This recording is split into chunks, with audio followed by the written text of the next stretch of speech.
Welcome to the Regular Guy Show, the show about regular guys and their regular problems. And the regular problem of the day is building a better relationship with your loved one.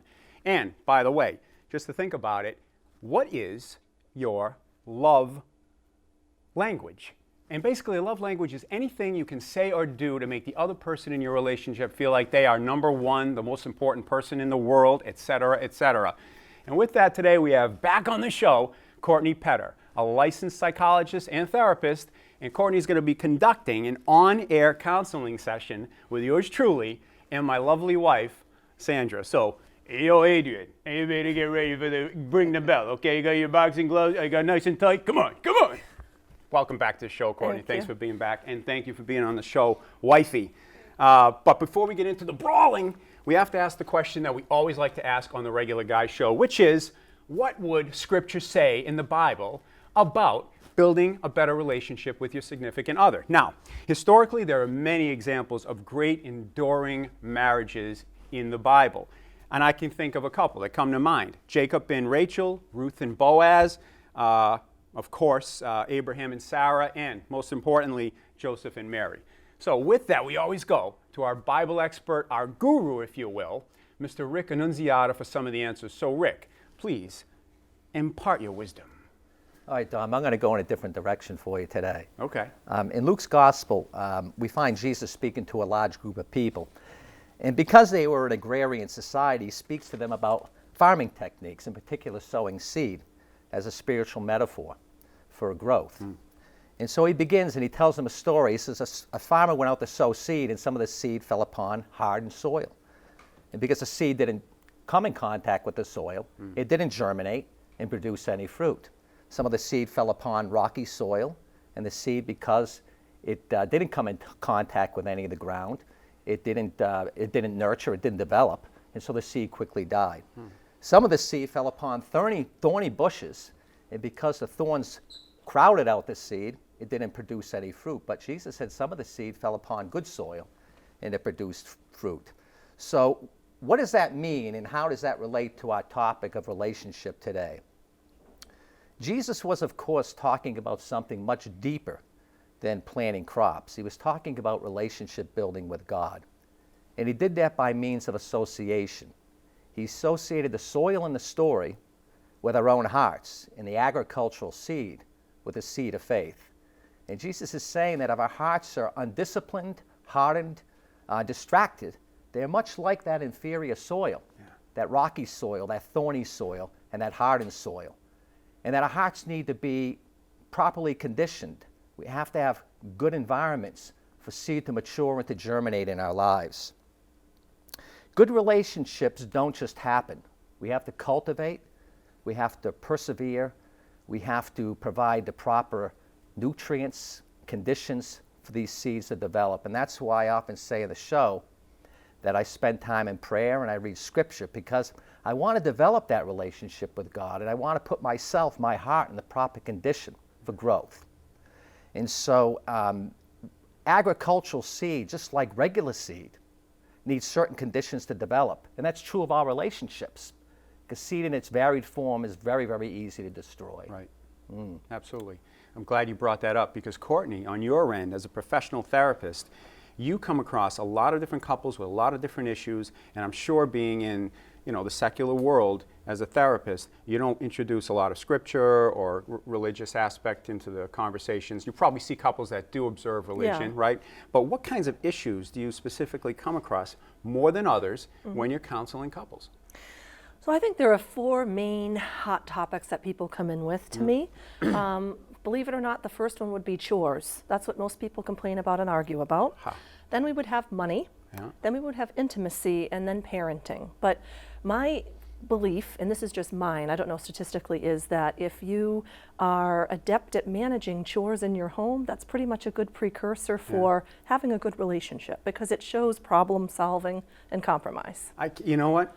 I wanted to ask you a follow-up question, like which of these issues have you found to be the biggest predictor of success or demise of a relationship? But I can hardly get my head around it's about chores. Like, you lazy blank, you didn't wash the dishes.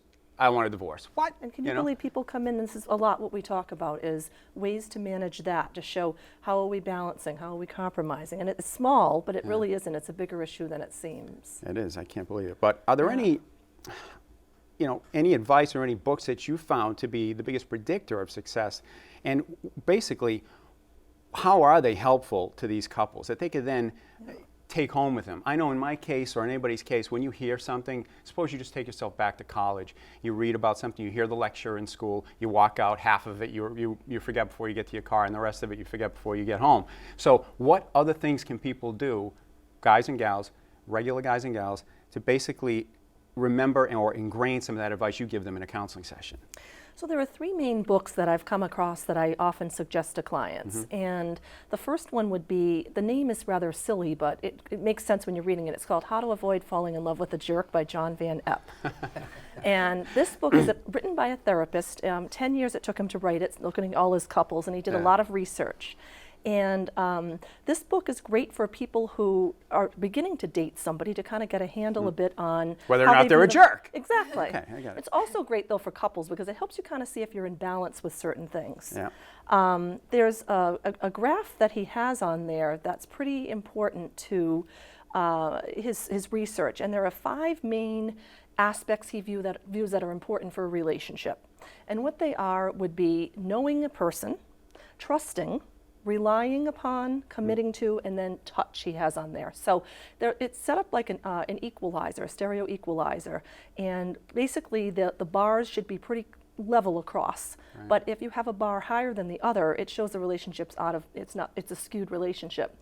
And he talks about the importance of going in order, that you really need to know a person before you can trust them, right. And so on. And it was really helpful to really understand this and explain this to clients, because people often, they switch the order around and then the relationship isn't successful. So is this something that, and I'll just take it in my own perspectives. I know a lot of people that get together, they date, and then, lo and behold, before you know it, maybe they're moving in together, and they're testing the waters, and they're saying, geez, you know what? If we move in together, we'll get a feel for whether or not we can stand each other, and then we'll decide if we're going to get married. Is that a problem? That's a problem. The other thing he talks about is how cohabitation of any kind prior to marriage yields a 66% chance of divorce after. Wow. And the interesting fact is it's not even the person that you may marry that you live with that could happen from. But if you've lived with someone even prior to that person you're going to marry, you still have that same statistic. Interesting. So in other words, if you were dating Joe, and you guys have lived together for a while, and then you date Bob. Right. And I don't live with Bob. You don't live with Bob. But because I did live with Joe, I probably will get divorced. You've got these preconceived ideas about living together, and those things kind of pollute your future with Bob, right? Right, and because the graph is out of whack then, right? Because you can't really. His belief is you can't really make the full commitment until you really have, until you really feel the relationship is solid and everything's in line, and then you marry the person. I hate to say it, but sounds like I've been right for a long time. Amen. The old-fashioned way is the way to go. Yeah, and I'll tell you when we get back from the break, but we'll just take a quick break. We'll come back. Stay tuned. We got ding, ding, ding, first round coming up. Stay with us, regular guys.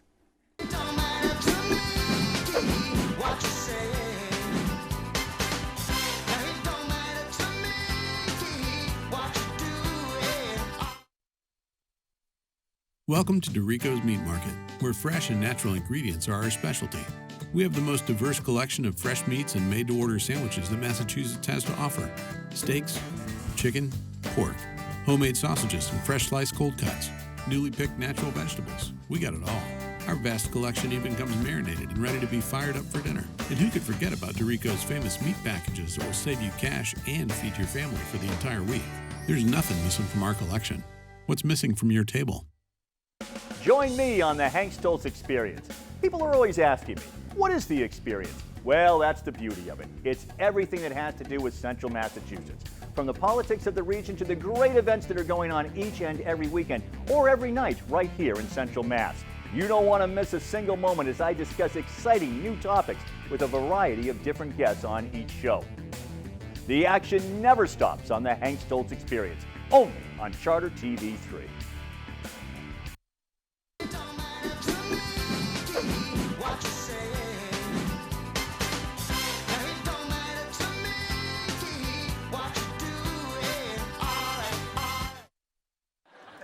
you see my Sports Illustrated? Nope. Are you sure? Because I left it here a couple of days ago. Yeah, well, I don't know, but we have to eat, and there's always piles of everything everywhere. You threw it out, didn't you? Look, I'm just saying, if it was there for days and it didn't get put away, then, yeah, there's a chance it got thrown out. Okay, look, here's the rule. Don't touch my stuff. No. No, here's the rule. Put your stuff away. What, you love throwing my stuff out. You'd be happy if the mailman delivered my magazine right into the garbage. You got me there. Look, come on, this is my house too. If I put something there, I should be able to get to it when I get to it. You know I'm a slow reader. But there's a very simple solution to this. Put your stuff away. What? No! Don't touch my stuff. Put it away. Don't touch it. Put it. Don't. I will not touch it if you put it away. I will put it away when you're done not touching it. Genius. Yeah, that's right. I'm going to the bathroom. Or did you throw that out too? Everybody loves Raymond, and everybody really loves Raymond. Did you get that clip? That was hysterical. That's a basic fight that I think everybody's had, regular guys and girls alike, about something simple that has nothing to do with anything. It's just an irritant. Don't touch my stuff. Well, I wouldn't have to touch your stuff if you didn't leave your stuff hanging around. Bah, bah, bah. Don't touch my stuff in the first place. And that kind of stuff happens all the time. You know, I mean, you get into argument. I got into argument with Sandra the other day about NyQuil. NyQuil. You know what it was? Somebody on TV was talking about NyQuil. And somebody handed them NyQuil. And they said, well, is this the daytime or the nighttime? And it was at night. So they said, no, this is the daytime. Yeah, but this is going to keep me awake at night. And I said, that's ridiculous. It's not going to keep you awake at night. And watch calls we'll get on this. No, it's not going to keep you awake at night. And Sandra says, yeah, it'll keep you awake at night. That's for the daytime, because the daytime, you'll take NyQuil, Dayquil in the daytime, and it'll keep you awake throughout your workday, and that's the benefit, right? I said, I don't think there's anything in it that keeps you awake. I just think there's no sedative that makes you sleep. So we went back and forth. Before you know it was a full-blown argument. And then we apologized, which we'll get into in about round 3 of the boxing match, I suppose. So Courtney, tell us a little bit more about the books that you offer people to take home. The other two are written by a guy named Gary Chapman, and one's called The 5 Love Languages, and the other is The 5 Languages of Apology. And these are things I always bring up in couple sessions because sometimes problems can be fixed just from these 2 books. So, you know, one of the love languages, basically what they are words of affirmation. So saying I love you or you look nice, spending quality time, giving gifts, physical touch, and acts of service, so doing a chore or something for somebody. So, you know, I wanted to kind of ask you first, before we get into the love languages, what would be, you know, out of the list I gave you about chores, money, intimacy, and parenting, how do you both manage chores? Do you feel like that's a problem, or do you feel like you've got a good balance with that? I think we have a very good balance. I mean, it was kind of understood, I guess, in the beginning. I don't know how, but Dominic always took care of the outside stuff, you know, house maintenance outside, mowing the lawns and fixing appliances at home.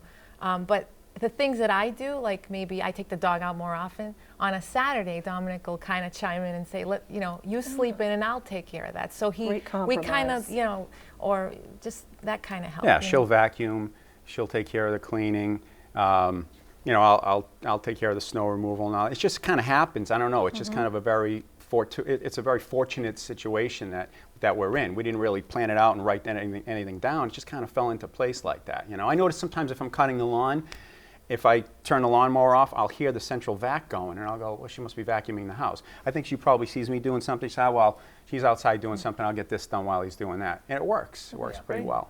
I found the same in my relationship too. We just kind of fell into those chores. Yeah. There was never like, you have to do this, I have to do that. We just do what we do. Right, Yeah. if somebody doesn't, somebody will pick up where you left off, you know, like I'm saying with the dog, or on a Saturday, Dominic will make a big breakfast, and I typically cook. So, you know, just to And kind that's of pick healthy. up the pieces. Most people don't do that, Yeah. though. Most people don't know how to just kind of know where it needs to fall. So that's great. You all can. But one argument we used to have a long time when we first got married is if Sandra would cook, she would then clean up after the meal.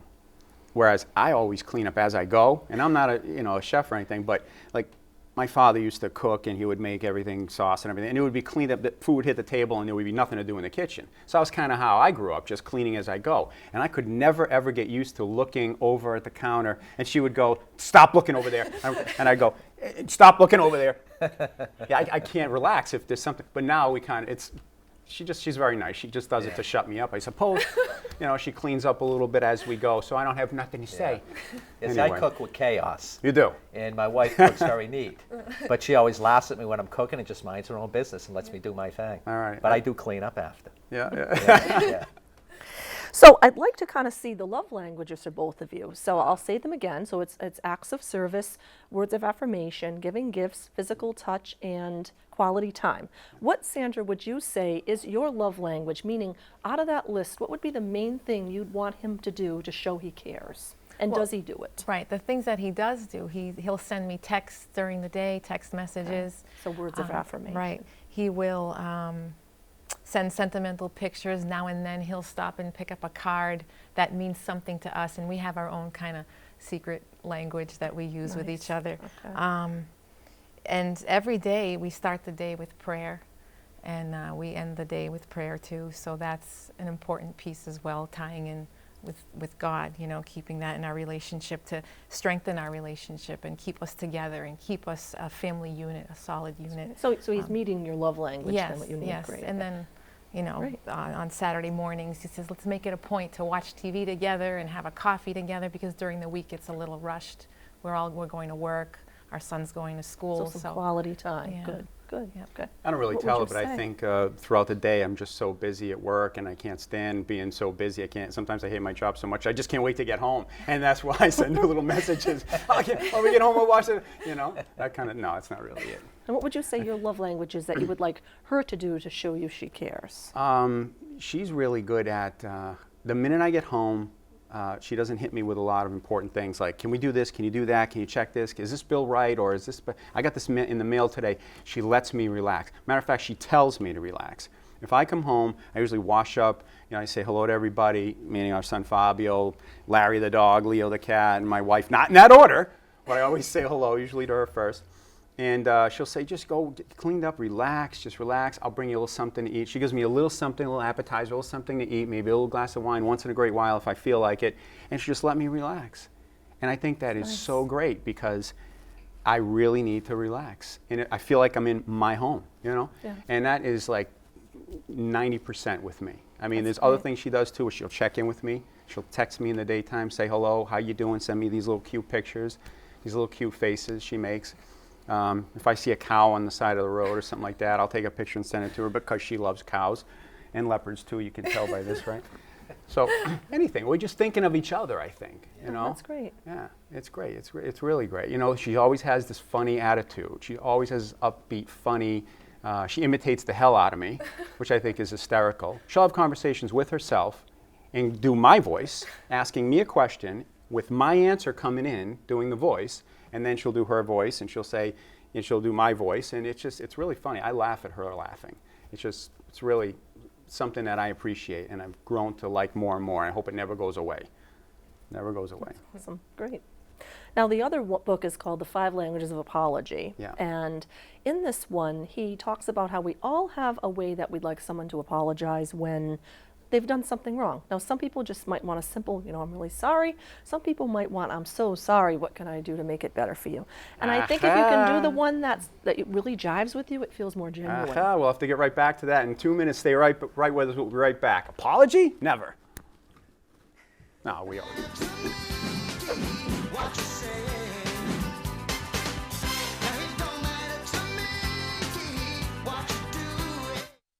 Welcome to Dorico's Meat Market, where fresh and natural ingredients are our specialty. We have the most diverse collection of fresh meats and made-to-order sandwiches that Massachusetts has to offer. Steaks, chicken, pork, homemade sausages and fresh sliced cold cuts, newly picked natural vegetables. We got it all. Our vast collection even comes marinated and ready to be fired up for dinner. And who could forget about Dorico's famous meat packages that will save you cash and feed your family for the entire week? There's nothing missing from our collection. What's missing from your table?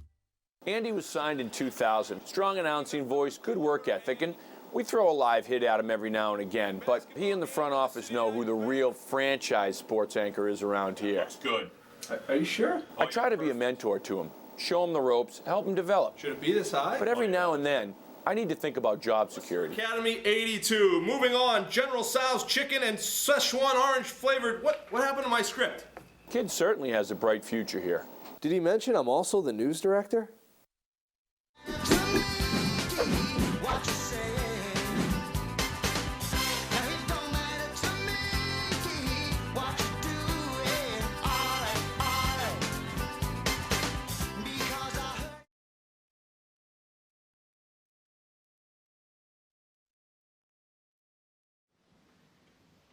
Yes, sir.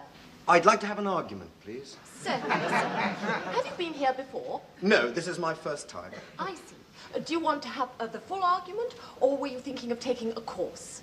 Well, what would be the cost? Well, yes, it's £1 for a 5-minute argument, but only £8 for a course of 10.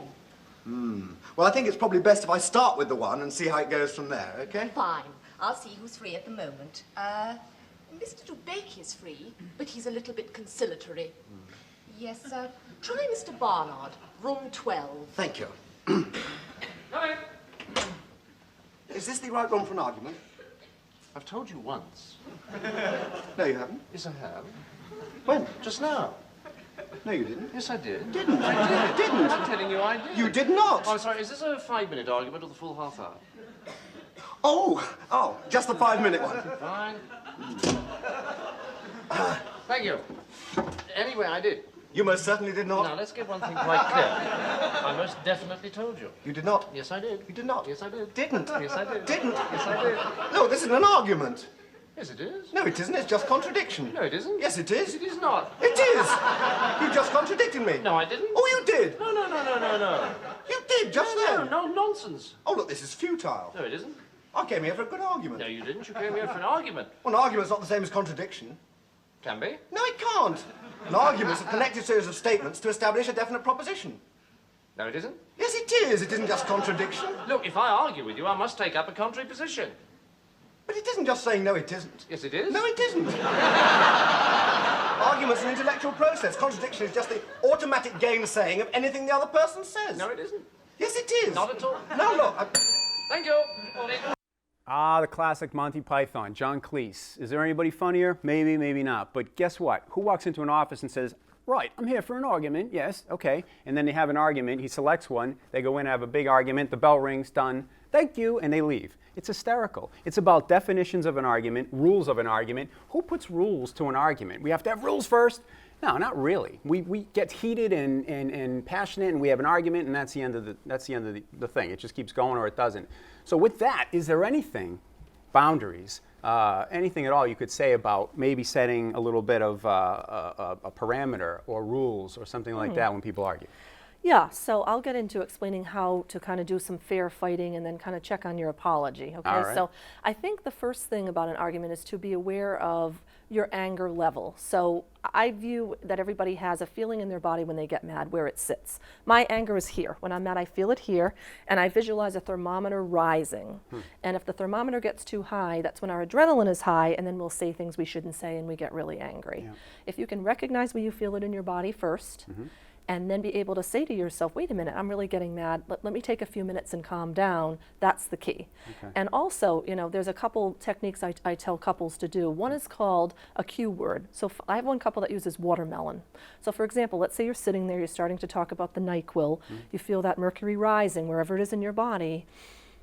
Watermelon. And that means you kind of have to squash it. Even though someone else might still want to keep going, you end it. Yeah. And then calm down and come back later and talk about it. Yeah. I think a way to resolve arguments too is sometimes if there's no resolution to something, setting a timer for 5 minutes. So you get to talk for 5, she can't interrupt. Ding. Just like the clip. Just like, yeah, then she's able to. And what happens with that, interestingly, is an argument doesn't happen. It's just a discussion because you know you're limited, you know you can't interrupt, and you're really listening. Okay. You know. Okay. What would you say are ways that you both apologize? Do you feel they're sufficient? Do you feel like, you know, each of you how the other one says it to the other and it works? How does that work for both of you? Well, I think the end result, like after a big argument, when Dominic does apologize, if he were to apologize for something that he did wrong in that case, he's very sincere and he explains. It's the part that before that, which is that anger part where we're both escalated and we're both very upset, but the apology itself is very you feel sincere. It's very sincere. Yes. That's great. Okay. So it's enough of how he apologizes for you works for you. Yes. It feels good. Yes. Okay. I have All to right, say what our would you arguments say? our arguments are pretty articulate. And what I mean by that is we stay on the fact. We don't call each other names. We don't get into personal ad hominem attacks. We don't do that. good. We just stay on the fact. And I'm that's really what it mad. should be. Don't bring up something from 5 years ago. Stay there. Exactly. Yeah. I have the presence of mind to stay on the track, That's great. and That's she great. does too. And sometimes I have to chase her around the house to finish my conversation because she just wants to say watermelon. Well, she might now. Yeah, but then we end up apologizing, and usually it's not with conditions. Like, I'm sorry, but you're a moron, or I'm sorry, but if you weren't such an idiot, I wouldn't get mad in the first place. It doesn't usually go that way. And that's conditional apologies, which I don't think work. I think it's better to have an apology that's absolutely, I'm sorry. If I could take it back, I would. I apologize. Yeah. You got to forgive me. Great strides, I think, as a couple, because we used to be a little bit more immature in our arguing, where we could go for hours without. I'm not going to talk to him, or like he said, I will walk away from him when and that's shutting down, which is almost as bad as escalating, because I'm not resolving anything. I'm moving myself away from him because I don't know how to deal with it, or I don't want to. Sometimes it's okay if you really can only do that, but you have to come back. You have to be the initiator later to come back and say, I'm ready to talk. Right. But there is an evolution in as you mature in your arguments. Right. And I found that when we were younger, they were much more passionate. But now it's like you're more thinking clearly about it and say, okay, why? And you're asking questions, and you're not as vocal. You're more thoughtful about it. That's right. And That's right. maybe you're not as annoyed. I agree. Yeah. I I agree. think it's important for couples to pick one night a week, even if it's only a half hour, to really just sit and go over, anything that's bothering them. You can use the timer technique then, but really sit and have a discussion, or things that you have to do for the week. You can write a whiteboard out of what has to get done, or chore lists on that, just a kind of a way to keep things organized. Well, we don't have a whiteboard. Sandra keeps a calendar in the kitchen, and it works out really well for us. I have a calendar in my, that I keep for my work and business and everything else, and she reminds me of family stuff that we need to focus on. But we talk a lot and we sit a lot as a family, so we get that conversation going in an improvisational way. So it doesn't have to be. It's not up as something we've got to do right now. It's not scheduled. It just happens anyway. So nothing really builds up with us. Fortunately, I think we just have a little bit of time tonight. We talk together. We drive together. We're open with each other. We talk to each other. So you have that time, that important time to do that. That's great. Yep. Speaking of which, we got about 30 seconds left. I do want to the last thing I want to say is the pie theory. It's important to have a pie in quarters, to have family time, couple time, and each person having their own individual time, and that keeps a balanced relationship. When it's out of whack, people don't feel complete. Yeah. I agree. Yeah. I agree. And I think we do a lot as a family. We're really lucky. We have our son with us all the time too, and he's even when he was living at college, we would get along really well. People would say, geez, you guys, you must be bored out of your skulls, So, but I want to thank everybody for joining us. We're going to come back to this issue, I'm sure, at one point in time. Check us out on Facebook, Twitter, and YouTube. God bless everybody, and stay tuned again for the Regular Guys Show on TV3.